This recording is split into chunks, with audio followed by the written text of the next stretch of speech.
Welcome to the Silhouettes of Success podcast with your host, successful entrepreneur, broker, and business mentor, Amber Weitzer.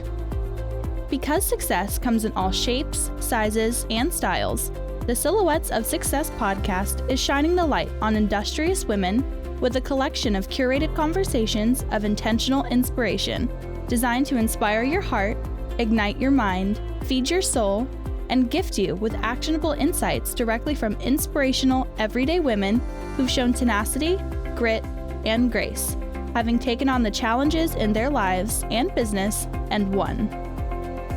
Remarkable, down-to-earth, and relatable, Amber and her guests will share with you uplifting and extraordinary real-life success stories, motivational ideas that just might help spark something within you. With the deepest desire to serve you, help you grow, so you can begin to shine the light that will illuminate your very own silhouette of success. So, let's get to it. Hello and welcome to the Amber Weitzer podcast, Silhouettes of Success. Our VIP featured guest began her culinary journey at Colorado State University and soon after receiving her degree, continued to Paris, France to study culinary arts at Le Cordon Bleu. She spent the next several years working for corporate restaurant brands before pursuing her passion of making cakes, which went from a side hustle to a real business and then some. She has so much more to share, so let's get her on and have her tell us all about what's going on in her world. Silhouettes, please help me welcome Adesuwa Elaiho. Hello, Adesuwa. How are you? Yay, I'm so excited to be here with you all. So thank you so much for having me. All right, my lady, to kick off the segment, I always enjoy hearing personally with this one-on-one time we have more about the shaping of your silhouette of success. So let's have you share it with the audience so we can all hear this together. Yeah, I'd love to. So my story begins kind of in my grandmother's kitchen, probably like many of you all out there as well. I was known to follow her around and try to mimic the things that she was doing. And I really fell in love with the kitchen to the point where I was probably like 5 or 6. And they said, "What are you going to be when you grow up?" And I said, "I'm going to own a restaurant and I'm going to call it Alma's Place," right? And then fast forward to the time I should have been going to college, I told my dad, I said, I really want to go to culinary school. And he said, "No, you need to get like a degree. And I said, "Okay, well, I don't want to do that." So he helped and guided and shaped me a little bit, and ended up at Colorado State University, which was one of the top 3 universities for food science and nutrition. And that's what I got my bachelor's degree in. So really looking into like food safety, nutrition, and also some product development, which is really what fascinated me. And then upon graduating, I said, "Hey, I really want to go to culinary school." And he said, "Hey, I think you should get a master's degree." So I dibble dabbled in healthcare administration and really was able to realize that I am a hypochondriac and I don't need to be reading about every bad medical disease in the world. And I said, "Please just let me go to culinary school." So my mom and my dad were like, "Fine, okay, if you're going to go to school, where would you want to go?" And I said, "Well, I was like, I want to go to Le Cordon Bleu in Paris." And they said, "Why can't you go to Le Cordon Bleu in Austin or go to some other school?" And I said, "Because if you can go to Harvard, why would you go to Harvard online?" And so my parents were like, "All right, you won that battle." And so we ended up visiting Paris probably about 3 or 4 times to visit the school and just, check it out and go through the orientations. We took some classes and did our research and ended up at Le Cordon Bleu. The deal was that I had to get every diploma. I just wanted to go for culinary only. And my dad told me, he's like, "No, if you're going to go, you have to get every degree." And so I ended up at the end of 3 years being the first student to receive all of the diplomas they had to offer. And I'm really grateful for my education. I think education is a huge thing for people, being informed. And I find myself still now seeking more education and wanting to go out and learn and travel. And I think that's why our business has grown so rapidly, is that I'm always looking to be better. I'm never feeling like I've hit the top. Okay, my lady.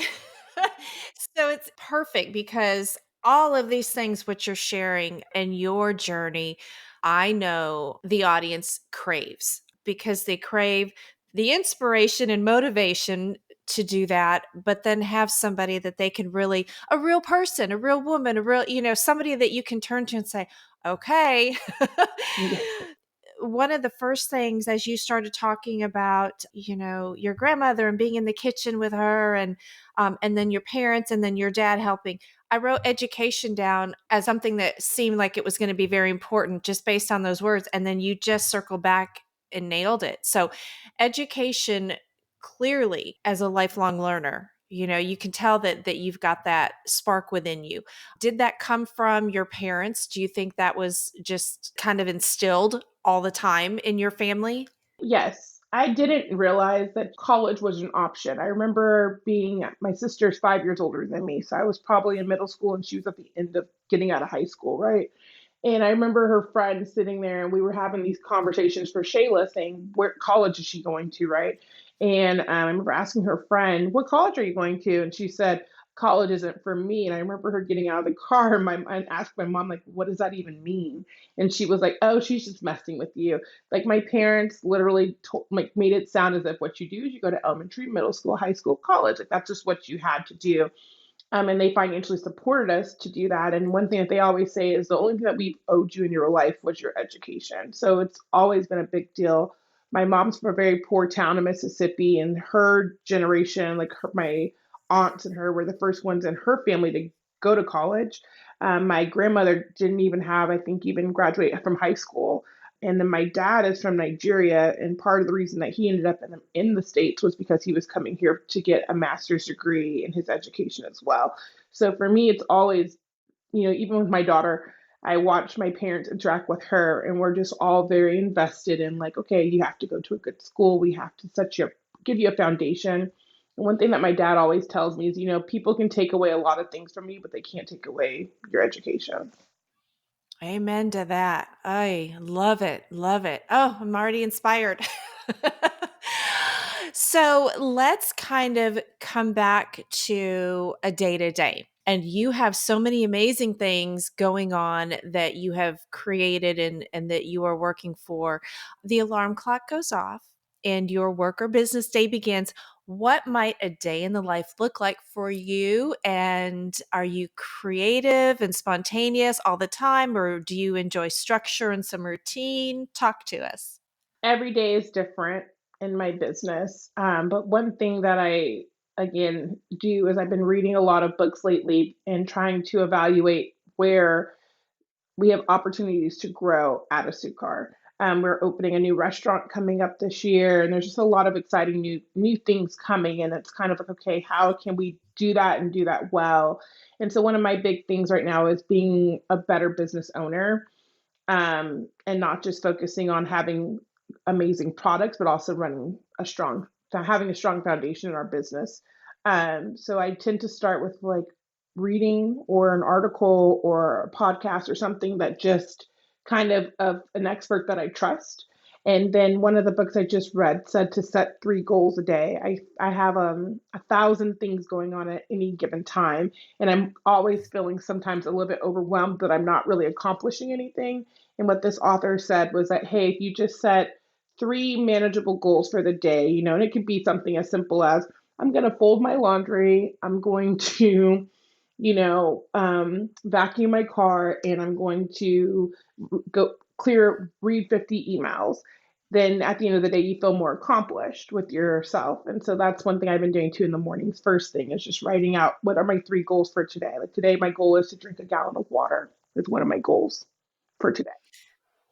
That's awesome. Because we've got to give ourselves some grace and, we tend to overload our plates. So I'm going to skip forward a little bit. With that, because you brought it up, and so it's perfect. We'll just go into this segment of it, and we're going to ask you more about books and authors and resources at the end here. So keep that in mind. But on that note of having goals, what positive adjustments have you made in your life or your environment that do help support you with the growth, your dreams, and goals? Can you point to any best practices to share with the audience, something that helps you? I am working on just having a really clear calendar. I think that that's been something, and I think in my moment of like stress, like, right, like I think the initial thing when you start hitting some success is I need to hire everyone and everybody to do everything for me because I don't have time, right? Mm-hmm. And now what I'm realizing is when you do that, you kind of are giving away a little bit of your power to different people. And so at the end of the day, what I'm doing is checking back in with myself and saying, what do I want? And so some of the things that I've given away as I'm building a better schedule for myself, I'm taking those things back to kind of reevaluate and reassess how we did it. And is it really what I want, or is it just that I'm doing it this way because I'm being told to do it this way? I have a daughter, I'm a single mom, and so I am finding time to have unique moments with her, which was another business owner out of California told me was like, hey, just schedule time on your calendar where it's going to be like, no matter what, my phone's going to be on silent and we're going to just hang out and we can watch a movie, we can go for a walk, we can go to the movies, just something specific, because I think that family's the first ones to sacrifice when you're on the rise. Honestly, like they're always going to be there for you, so you don't worry about them so much, but they are missing you in that life. I talk to a lot of people. I'm on a lot of like Facebook groups for business women saying like, hey, let's reading their best practices. And I kind of self-reflect and see if that's something that I can apply in my life as well. Well, then that's going to go right into another question. I'm hopping around now because you're Okay. you're organically helping me, just kind of stitch this together beautifully. This is great. So, as a independent business owner in the midst of some new growth, which you're going to share with us in a minute, you just mentioned where some of the places you find support, and clearly we've got some mentors and authors and Honestly, different resources to talk about. So, talk to us about that. I think when I was feeling like an imposter back like 2 years ago, I joined, like I have a Peloton, so there's like a Peloton moms business group, and I've been on that for a long time, but I've allowed myself to get more involved with things that I've respected and allowed myself to come to the table and have that seat at the table. And I guess what I mean by that is I'm sure that we all find that we network in circles that sometimes we don't think that we quite belong in at some point in time, right? And so I've allowed myself to, like right now, I'm on the Texas Restaurant Association board, and I was a wallflower. I'm here with all these amazing business owners who are highly successful in our city, who are really in control and running multi-unit restaurants, and I've just been killing it, are on James Beard nominees and all the things. And I attend because they like me, but I just didn't feel like I belonged. And this year I made it a point to challenge myself to not only just do the committee work, but also be a leader in that organization as well, because I'm capable. And so I also really, my number one supporter is my mom. Like my mom is very involved in my business. And I think that I appreciate the fact to have family. Like I wish my sister lived a little bit closer and was able to be more involved, because I feel like you have to have a trusted network of people who are just telling you how it is. Like they're just telling you the truth. And my mom doesn't sugarcoat it. Um, she doesn't really care about, like, I mean, right now I was looking at chairs and I'm like, I want this chair. And she's like, and I mean, she kind of snapped at me. And I was like, wow. I was like, never mind. I'm sorry I asked you about this chair. She's like, you're just making things bigger. You're wasting so much time on things that just don't matter. Like, the chair matters, but move on. Like, nobody wants to sit in that chair. And so, but I was trying to like convince myself that this is the chair we need to get because I like this chair. So, anyways, I mean, to the point where we had a measuring tape and all the things, and she kept it real with me. And then later on, a couple of days later, she went out to eat at a restaurant and called and said, "Hey, the chairs here are like the ones you want." And she took pictures and had video of people interacting with that product. So I think again, it's just like, you know, it's nice to have their unpaid, non-solicited advice from just people who just genuinely care about you and are not afraid to tell you the truth. It's difficult, I find, and maybe you'll agree or disagree, but on that note, with having someone in your life that, and sugarcoating, that was fun, right? Play on words for you because you're going to tell the audience about your business name. But as strong women, that you've got someone in your life and in your world that is not afraid to snap it back for you. That's not easy to find. Sometimes people are intimidated to tell us those things. So that's a real treasure that you've got her. my dad was like, I really want your mom to help you more. But, I think the thing that you have to realize, what I've realized too during my little self-reflection period this last couple of months is that I was asking my family to do more for me than they were capable of doing. My mom is a medic. She's a nurse practitioner. My dad did like government system management. My sister's a finance person. And yet I'm turning around saying, why can't you guys bake these cakes faster? And and and then I think it was a book I read, and it was just kind of like, asking, accepting the help, but for what they're capable of giving you. And I was like, wow, I'm asking my mom, who's an administrator, to bake a cake. Of course, she's going to not be, my mom does great at it, but of course, it's not her skill set. It's not what she went to school for. It's not what she's passionate about. So now my thing is like, okay, let me create lanes for people and then say, hey, I need help with my finances. And my sister's like, okay, I can help you with that because I understand finances, if that makes sense. It makes complete sense, and it's a stair-step process to figure these things out, isn't it? Mm-hmm. That's why I call it journeys. Talking through some of those things, and this might be applicable here, if you get stuck or how do you get unstuck? What do you do when you need motivation that really needs to get you through or past or over or under a barrier between you and a goal or a dream? What works for you? I first have to ask myself like why I'm doing. I think knowing your whys and like why you're doing it.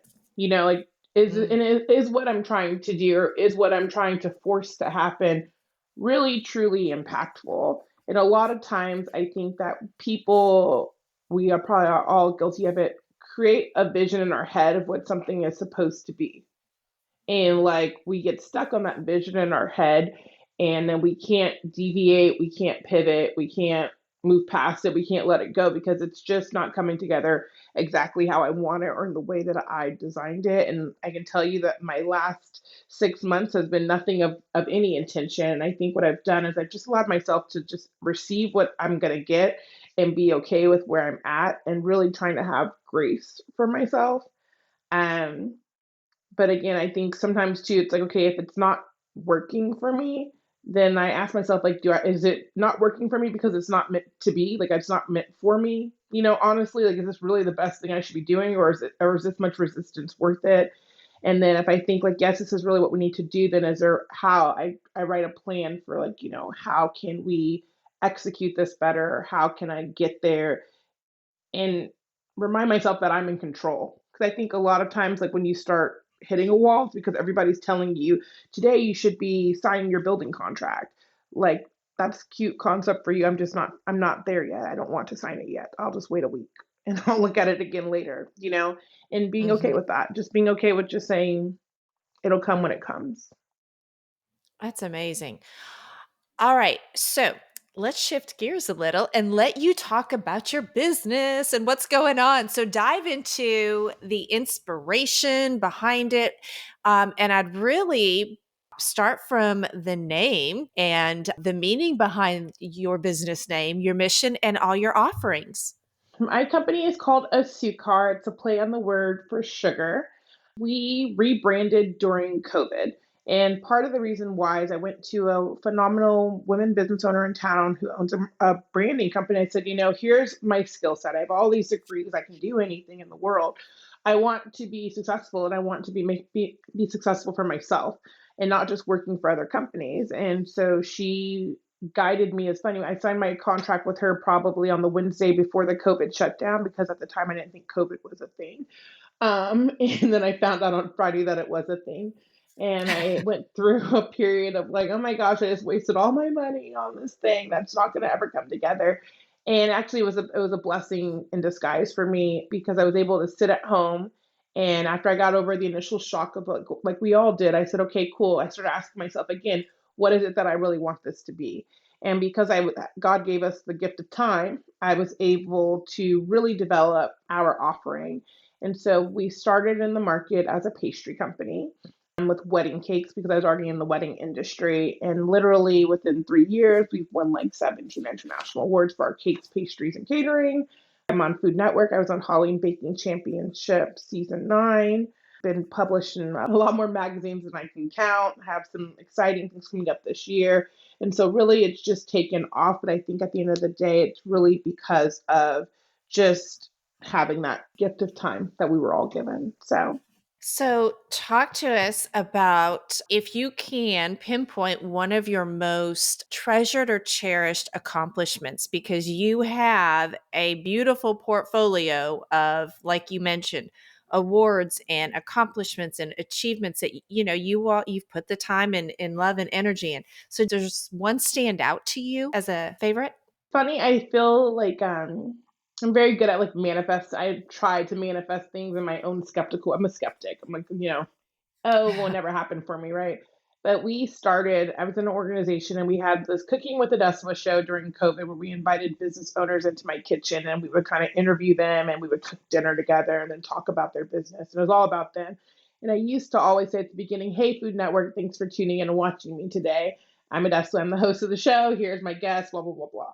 And fast forward literally 2 years, I'm on Food Network's email. They emailed me saying, hey, we see you. We want to talk to you about potentially being on the show. And for me, that was just like a full 360 and the emotions that went into that, because honestly, I read the email and I was at a bar feeling really bad about myself. My favorite restaurant, Chewy's, and crying. And I cried at the bar, and the guy's like, what's wrong with you? I was like, oh, I just got such an honor to be like, they reached out to me. And that was where I was going to let it die. Like, it was like, I'm not going to go on a show. I'm not going to make a fool of myself on national TV. And because of my mom was the one that said, well, could it really hurt you to just respond to the email? Could it hurt you to take the phone call? How bad could it really be if you just tried, And I tried and I got it the first time, which is unheard of allegedly from the network. That's what they tell me. But I think that to me has just been, and I think what makes it special is I went there and I treated people well. Like, I wanted to go there and be a good human being. I wanted to go there and be kind to people. I wanted to leave a positive impression on my castmates and on the production company and all the people, just being like, being myself, being my genuine self, and not just be like a diva that I'm amazing because I'm talent, right? And I did that. And so I've had so many positive relationships from that show that just still to this day, from the production company to the castmates that I still am and the judges who I still am in contact with, that I feel have really made me, at least at the end of the day, know that I went there and I did something positive. Didn't just go there for myself. I went there to make a positive impression, and I did that. Goes back to, just like you told us, it goes back to your whys, why you're Mhm. doing it. Yay, you. All right. That is amazing. All right, milady. So I'm watching the clock. We're going to take a quick break to hear from this episode's sponsor. We're going to be right back, and then we're going to start to wind things down. I personally have been investing with Ashcroft Capital for about 5 years. I know the co-founder, Joe Fairless, pretty darn well. He's my brother, so I can personally vouch for him and how he approaches things. I like investing with Ashcroft because of the monthly cash flow. They buy apartment buildings, improve them, and then sell them. It's a good business to be in, and I'm glad to passively invest with them. You can learn more at ashcroftcapital.com. That's ASHCROFT capital.com. All right, milady, we are back. So I want to ask you a couple of deeper questions, if that's cool with you. Yes, please. All right, let's do it. So we just touched on your amazing accomplishments and some of them. So I know our audience is going to be excited to go check out all your socials and see everything that you've been doing. When would you say you feel your greatest sense of satisfaction? I think it's like at the end of the event when I watch my clients, or when I see my clients like get to see what we created for them. We're really big about telling stories through food. And the hard part about that is that my interpretation of something is not the same as yours. But when I watch your eyes light up and when I watch you say, wow, my goodness, like that's the win that I'm looking for. How rewarding. I'm just imagining the delight that you would feel in your spirit on that, because you put your love into what you do. It's not as if it's just a product. I love my clients. Like I'm friends with my clients after. It's always beautiful with when they're getting married to come back and do their baby shower, do the baby's first birthday party, like to always be a part of that, the story. And Yeah. I don't take that burden lightly. And I think my team understands that as well. Like we have the ability to make someone's day or to break someone's day. And so my goal is to make sure that they're always that we're being that positive impression for them. And thankfully, I feel like most of the time we succeed. And if we don't succeed, we make it right. But we live and we learn. But it's still really important to remember that this is not just a cake. This is their cake. This is their story. Love that. Speaking to more of that, what feeds your soul? I feel like time with my family, and I also love to travel. I grew up mostly in Europe, so I don't haven't traveled much domestically, but being around other creatives, watching my friends win, like I was surprised by how many people were excited for me to succeed, right? Like how many people were like, "Oh my gosh, Jess was doing something." And it just was huge. But now to be able to look back and say, okay, I see you winning an award. I see you lifting up like that makes me happy. And then, of course, like I told you, I like to study some things. I like to travel and eat. That definitely helps me a little bit too. Market research. There you go. I love it. Oh, all right, Odessa, we are going to dive into the segment that I touched on earlier, which is similar to what you just talked about, market research. And so, with that, we crave great resources that might help either inspire, uplift, expand our minds, sometimes get us through the day. So, would you have a favorite book or two, resource, anything you'd want to share with us that helps you or that you find a favorite? From a business standpoint, I love Profit First. Like I think everybody needs to read that and try to apply it in their lives. I will tell you, I'm not a numbers person, so I just brought Profit First for restaurants with the workbooks. I could figure this out a little bit better. I also really enjoyed Setting the Table, which talked about just service and how to treat people kindly, and be a good person. And I'm listening to Matthew McConaughey's Green Lights, which is about his kind of story and how he feels that he has had green lights, red lights, and yellow lights in his life. And so that's what I'm an Audible junkie. Oh, and my ultimate favorite book for all women is Girl Wash Your Face. Like that book is next level. Everybody needs to read it. Girl, Wash Your Face. I've not heard of that one, and I love books. I've got tons of, okay, girl, wash your face. Okay. It's a great Audible book. Like she reads it. It's wonderful. It's a Uh-huh. good story. It's motivating. Okay. It'll get you up. Awesome. All right. Very cool. Milady, it has been a joy visiting with you today. And as we begin to wrap up, keeping the promise with our audience to share intentional inspiration, do you have a piece of key go-to advice that resonates with you or that you share with others? And if so, would you want to share it with us? Yeah, I think my mantra that I go by every single day is I'm just here to be kind to people and treat people with respect. So that's my advice. Is just if you're doing it for something bigger than yourself, then it'll all come together in its own time. Don't force it. True servant's heart, all the above. Everything. Love it. Love it. Love it. All right, my lady, the stage is completely yours. Where can our audience go to find and connect with you, whether it be on your socials, and support you in your continued success? Facebook and Instagram handle is my Asukar. It's MYASUKAR. So come follow us there and see all the exciting things that we're doing. Our website is asukar.com. And then I'm also on LinkedIn at Adesuwa Elaiho. So you can go in there and drop me messages. People send me a lot of messages. I found out that I had like messages on there. I didn't even know about, how many people were on LinkedIn. So now I'm like, gotta mark it on that too. So Adesuwa Elaiho on LinkedIn. Come say hi. You got to go clean that out. Hey, I sent you one too. So, Did you? Okay. And one day I logged in and I was like, who are these people? I was like, oh, what is this? So sorry. oh, that's good. That's good. Hey, it's all about discovery sometimes. So, it's, yeah, very cool.